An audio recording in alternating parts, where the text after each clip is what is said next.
Assalamualaikum warahmatullahi wabarakatuh. Alhamdulillahirabbil alamin. Wassalatu wassalamu ala asrofil anbiya'i wal mursalin nabiyina Muhammadin wa ala alihi wa sahbihi ajmain. Amma ba'd. Yang kami hormati Ibu Yuni Windarti selaku Kepala Sekolah SMP Muhammadiyah 5 Yogyakarta. Yang kami hormati Bapak Ibu Guru Karyawan SMP Muhammadiyah 5 Yogyakarta. Yang kami hormati pula Bapak Ibu orang tua peserta didik kelas 7 sampai kelas 9 SMP Muhammadiyah 5 Yogyakarta, serta anak-anakku kelas 7 sampai kelas 9 yang Bapak banggakan. Alhamdulillah, puji syukur kita panjatkan kehadirat Allah Subhanahu wa Ta'ala, yang mana sampai detik ini masih memberi banyak kenikmatan kepada kita. Di antaranya adalah nikmat iman, Islam, sehat, sehingga kita bisa melaksanakan pengajian dalam rangka memperingati Isra Mi'raj Nabi Muhammad SAW, yang mana insya Allah akan jatuh hari Senin tanggal 28 Februari tahun 2022. Salawat dan salam semoga tercurah kepada junjungan kita Nabi Muhammad SAW, keluarga, sahabat, dan umatnya hingga akhir zaman. Amin. Bapak, Ibu, dan juga anak-anakku sekalian, kaum muslimin wal muslimat yang dimuliakan Allah. Tak terasa sebentar lagi kita meninggalkan bulan Rajab tahun 1443 Hijriah, yang mana hari Senin tanggal 28 Februari itu adalah bertepatan dengan tanggal 27 Rajab 1443 Hijriah, yang mana itu adalah peringatan Isra Mi'raj Nabi Muhammad SAW. Jamaah rahimakumullah, di dalam bulan Rajab kita berdoa kepada Allah, Allahumma barik lana fi Rajaba wa Sya'bana wa balighna fi Ramadan. Ya Allah, berkahilah pada bulan Rajab dan Sya'ban, dan pertemukanlah kami dengan bulan Ramadan. Jamaah rahimakumullah, sebentar lagi kita akan meninggalkan bulan Rajab, kemudian masuk bulan Sya'ban dan bulan Ramadan. Kita berdoa kepada Allah agar di sisa bulan Rajab ini dan juga bulan Sya'ban kita diberkahi oleh Allah dan dipertemukan dengan bulan Ramadan 1443 Hijriah ini. Banyak saudara kita yang sudah meninggalkan kita karena adanya wabah pandemi COVID-19 ini. Kita selalu berdoa kepada Allah agar kita selalu diberi kesabaran, diberi kesehatan, baik diri kita, keluarga kita, saudara-saudara kita semua. Mudah-mudahan saudara-saudara kita yang saat ini masih terpapar COVID-19 segera diberi kesembuhan oleh Allah Subhanahu wa Ta'ala. Amin ya rabbal alamin. Jamaah rahimakumullah, Allah sudah berfirman di dalam surat Al-Isra ayat 1 yang berbunyi, A'udzubillahi minasyaitonirrajim. Subhanalladzi asra bi 'abdihi lailan minal masjidil harami ilal masjidil aqsa alladzi barakna haulahu linuriyahu min ayatina innahu huwas samiul basir. Yang artinya adalah Maha suci Allah yang telah memperjalankan hambanya Muhammad pada malam hari dari Masjidil Haram ke Masjidil Aqsa yang telah kami berkahi di sekelilingnya, agar kami perlihatkan kepadanya sebagian tanda-tanda kebesaran kami. Sesungguhnya Dia Maha mendengar, Maha melihat. Jamaah rahimakumullah,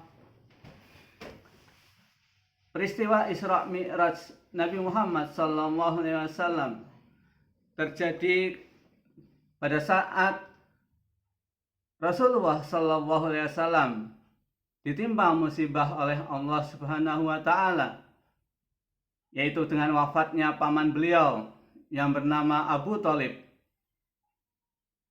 yang berusia 80 tahun.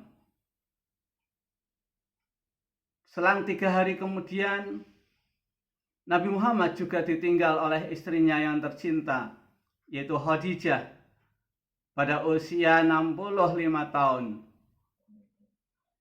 yang terjadi pada tahun ke-10 kenabian. Jadi setelah 10 tahun Nabi Muhammad SAW diangkat oleh Allah menjadi Rasulullah. Jamaah rahimakumullah, pada saat itu tentu Nabi bersedih karena ditinggal 2 orang yang sangat membantu perjuangan dakwah beliau. Bagaimana setelah terjadinya pemboikotan yang dilakukan oleh orang-orang kafir Quraisy, Nabi Muhammad dan kaum muslimin, ya, pada saat itu tidak hanya Nabi sendiri yang terkena imbasnya, yang terkena dampak dari penentangan orang-orang kafir Quraisy, tapi sampai pada masyarakat kaum muslimin, sahabat-sahabat Nabi, keluarga Nabi diboikot oleh orang-orang kafir Quraisy, yang mana maka semua dibatasi ruang gerak dari kaum muslimin. Jamaah rahimakumullah, inilah perjuangan Rasulullah dari awal sampai Abu Thalib paman beliau mendampingi, ya, di dalam menghadapi orang-orang kafir Quraisy. Khadijah juga demikian, istri beliau sangat membantu perjuangan dakwah Nabi, harta bendanya untuk dakwah. Maka dengan wafatnya Abu Thalib, kemudian disusul istrinya yang bernama Khadijah, tentu bersedih. Siapa sih orangnya yang tidak sedih apabila ditinggal oleh orang-orang yang dikasihinya? Jamaah rahimakumullah,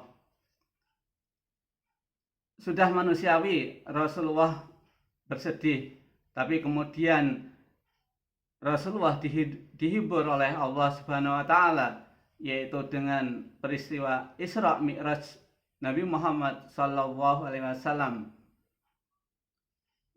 yaitu di malam hari Nabi Muhammad diperjalankan oleh Allah dari Masjidil Haram yang terletak di Makkah menuju ke Baitul Aqsa, Masjidil Aqsa, ya, dari Masjidil Haram ke Masjidil Aqsa yang ada di Palestina. Selanjutnya dari Masjidil Aqsa, Nabi diperjalankan menuju ke Sidratul Muntaha, menembus langit yang ke-7. Jamaah rahimakumullah,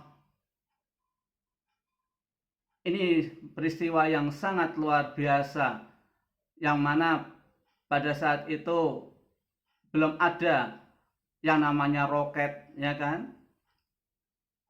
Tapi Rasulullah SAW diperjalankan oleh Allah dari Masjidil Haram ke Masjidil Aqsa.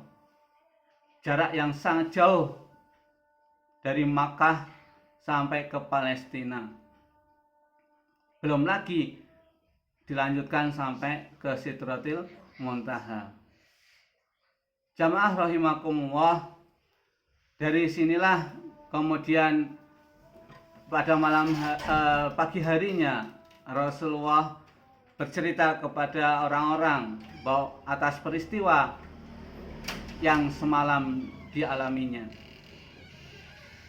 Apa reaksi dari masyarakat? Apa reaksi dari orang-orang yang mendengar cerita Rasulullah? Banyak orang-orang yang mengatakan Nabi berbohong, bahkan mengatakan Nabi sudah gila. Mana mungkin Muhammad menjalani perjalanan dari Masjidil Haram yang ada di Makkah menuju ke Masjidil Aqsa yang ada di Palestina dalam kurun waktu semalam saja. Belum lagi sampai menembus ke langit. Ya. Mereka menertawakan cerita dari Nabi Muhammad SAW. Jamaah rahimakumullah,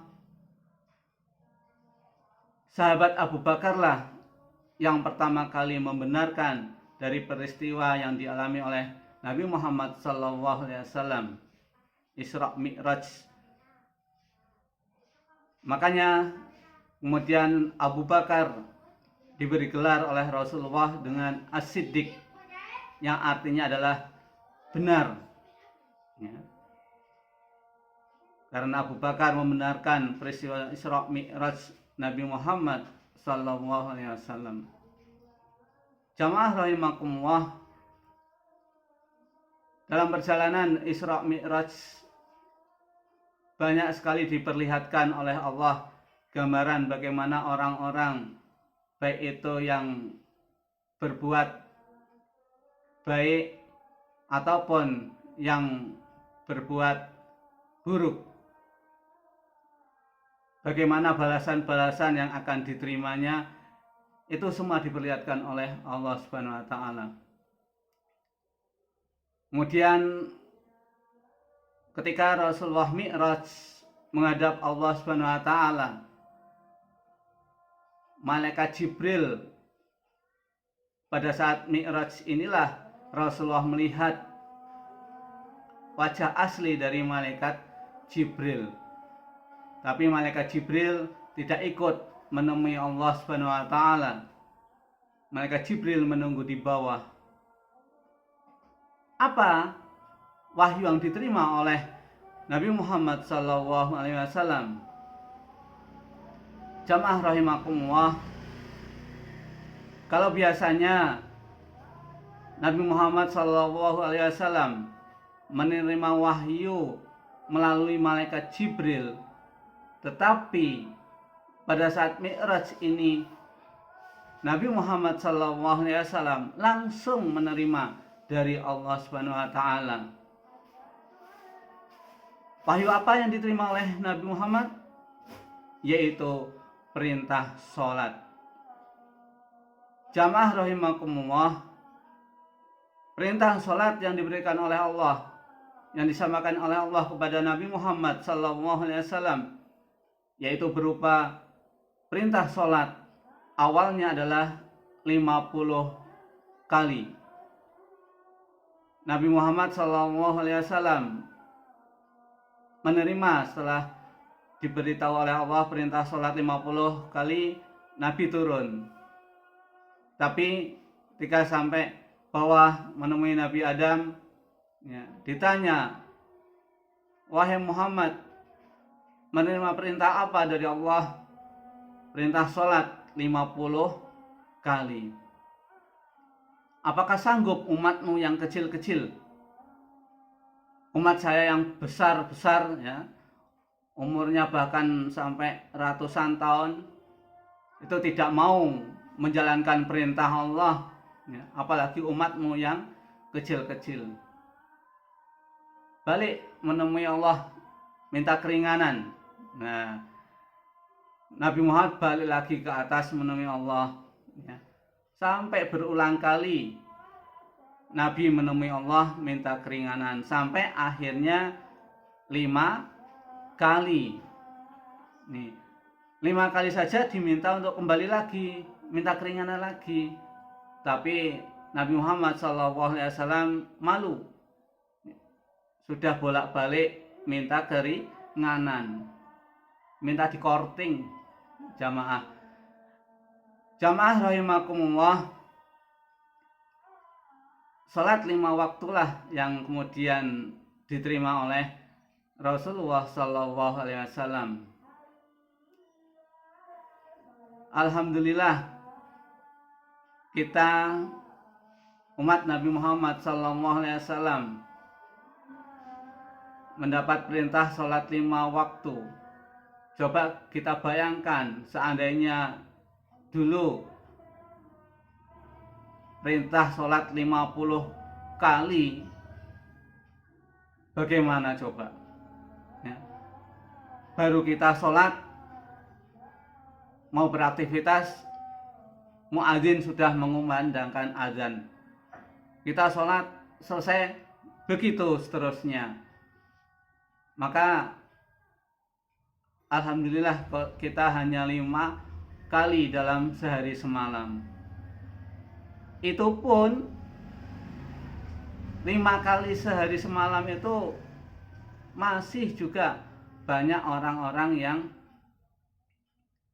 belum melaksanakan sholat 5 waktu. Jamaah rahimakumullah, untuk itu kita sebagai orang yang beriman kepada Allah Subhanahu wa taala, kita harus melaksanakan sholat 5 waktu. Kita ajarkan, kita sampaikan kepada anak-anak kita, para siswa, peserta didik yang Bapak banggakan. Apabila kalian masih ada yang belum sholat 5 waktu, mulailah dari sekarang, belum terlambat. Jangan sampai sholatnya nanti kalau saya sudah tua Pak, saya mau tobat Pak. Jangan, ya, jangan sampai ada yang punya prinsip muda foya-foya, tua kaya raya, mati masuk surga. Ya, kalau kita ingin masuk surga, ya dari awal, ya, kita hidup di dunia ini, ya, sejak kita balik itu sudah harus melaksanakan perintah Allah dan menjauhi larangannya. Nih, ya, maka biasakan sholat 5 waktu.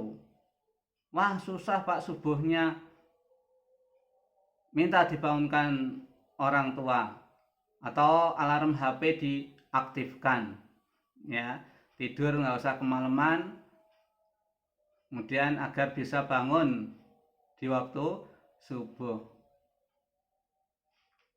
Jamaah rahimakumullah, inilah pentingnya sholat, ya. Sholat sebagai tiang agama. Kita agamanya Islam, maka kita harus bangun akidah kita, keimanan kita dengan baik, yaitu diawali dengan sholat yang baik, ya, sholat 5 waktu. Kalau kita meninggalkan sholat, berarti kita merobohkan agama kita sendiri. Na'udzubillah min dzalik. Ya, kita harus mengerjakan sholat. Jamaah rahimakumullah, dengan ibadah sholat inilah bisa mencegah diri kita dari perbuatan keji dan mungkar. Ini, ya, sholat yang baik, kita resapi, kita pahami artinya. Wah Pak, saya belum bisa khusyuk. Nggak apa-apa, ya. Kita sholat ketika di awal takbir seakan-akan kita langsung berhadapan dengan Allah, ya. Nanti sambil jalan kita mempelajari artinya, ya. Memang susah kalau kita tidak dilatih dari sekarang, berusaha untuk khusyuk. Nih, ya. Jamaah rahimakumullah. Untuk itu mari kita selalu untuk meningkatkan kualitas sholat kita. Yang sudah sholat 5 waktu, ya kita tingkatkan dengan ditambah dengan sholat-sholat sunnah, sholat rawatib, ya, sholat duha, sholat tahajud. Silahkan, ya, kita berusaha untuk memperbanyak amal soleh mumpung kita masih hidup di dunia. Karena yang namanya dunia itu adalah ladang akhirat, ya. Ad-dunya mazra'atul akhirah. Dunia itu ladangnya akhirat. Apabila kita hidup di dunia ini melakukan amal soleh, maka kelak balasannya adalah surga, ya. Tetapi apabila di dunianya itu mengerjakan atau melakukan perbuatan-perbuatan maksiat, maka balasannya adalah neraka. Na'udzubillah min dzalik. Bapak Ibu jamaah rahimakumullah dan anak-anakku kelas 7 sampai 9 yang Bapak banggakan, inilah pentingnya sholat 5 waktu. Sholat yang kalau kita kerjakan, ya kalau kita 3 menit, ya, ataupun 5 menit lah untuk mengerjakan 1 kali waktu sholat, ya. Kalau kita kalikan 5, hanya 25 menit. Itu sudah bagus sholat 5 menit, ya. Hanya 25 menit kita sisihkan untuk berkomunikasi dengan Allah, yaitu sholat 5 waktu. Padahal sehari semalam 24 jam. Maka masih banyak sisa waktu lainnya yang dapat kita manfaatkan. Jadi sisihkan 25 menit sehari semalam itu untuk berkomunikasi dengan Allah melalui sholat. Nih, ya. Jamaah rahimakumullah. Untuk itu marilah kita manfaatkan waktu kita dengan sebaik-baiknya untuk beramal soleh, ya. Karena kalau kita sudah wafat, kita tidak bisa lagi mengerjakan amal soleh, ya. Seperti di dalam hadis, ya kan, idza matabnu adam in qata'a amaluhu illa min salasin shadaqatin jariyah aw waladin sholeh yad'ulah aw ilmin yuntafa'u bih, ya. Sedekah jariyah aw ilmin yuntafa'u bih, ya. Kemudian awaladin sholeh yad'ulah, yang artinya adalah apabila mati anak Adam maka terputuslah amalannya kecuali 3 perkara, yaitu sedekah jariyah, kemudian ilmu yang bermanfaat, dan anak soleh yang mendoakan kedua orang tuanya. Jamaah rahimakumullah, insya Allah kalau kita sholatnya rajin, maka akhlak kita pun insya Allah akan baik. Ya, kita akan berbakti kepada kedua orang tua kita. Kalau orang tua kita sudah wafat, maka kita akan mendoakan kedua orang tua kita. Ini karena diawali dengan sholat, ya, sholat yang baik.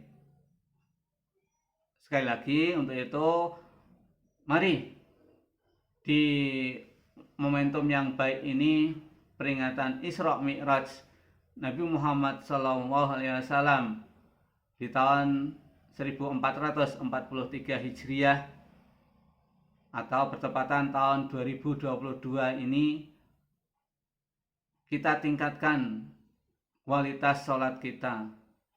Ini adalah untuk persiapan kita sebelum memasuki bulan suci Ramadan 1443 Hijriah yang insya Allah akan jatuh pada tanggal 2 April 2022. Bapak Ibu jamaah rahimakumullah dan juga peserta didik kelas 7 sampai kelas 9 SMP Muhammadiyah 5 Yogyakarta, ini saja yang dapat kami sampaikan. Mudah-mudahan kita selalu diberi kesehatan oleh Allah Subhanahu wa taala agar mampu untuk dapat melaksanakan sholat, ya, karena kalau kita sehat kita bisa sholat dengan sempurna. Amalan ataupun ibadah sholat ini berbeda dengan ibadah lainnya, ya, seperti puasa.